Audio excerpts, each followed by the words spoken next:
Ayan po guys, ang ating dinner. Ayan po.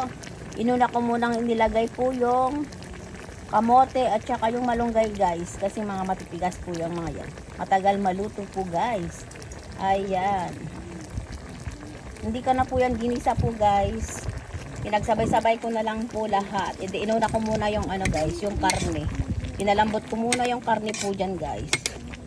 Ayan. Tapos naglagay din po ako ng eto guys, patani. Para mas lalo masarap ang ating gulay guys. Ayan. Yan, palambutin muna natin yung malunggay po guys. Kasi yung kamote natin malambot na po siya. Ayan. Tapos ilalagay po natin yung ibang ano po guys, ilalagay po natin yung ibang mga gulay pa guys. Eto siya guys, ilalagay po natin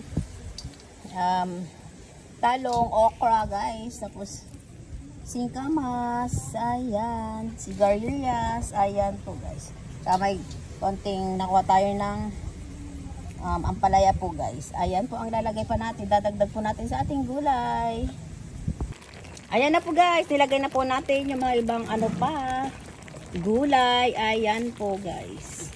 Tapos lalagay natin yung sili na haba po guys, green. Ayan. Ayan po guys.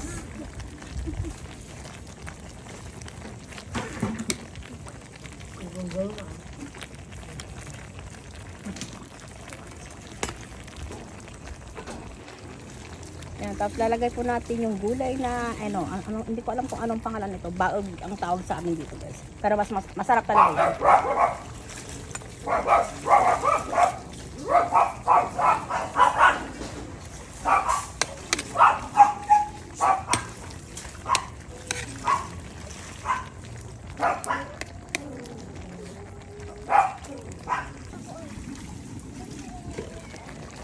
Ayan na po guys. Ready to serve na po ang ating dinner. Ayan. Tara guys, kain na po tayo. Thank you guys for watching. Bye. Ayan na po guys, ready to serve na po ang ating gulay. Ayan. Tara guys, kain na po tayo. Thank you guys for watching. Just like, share, and subscribe.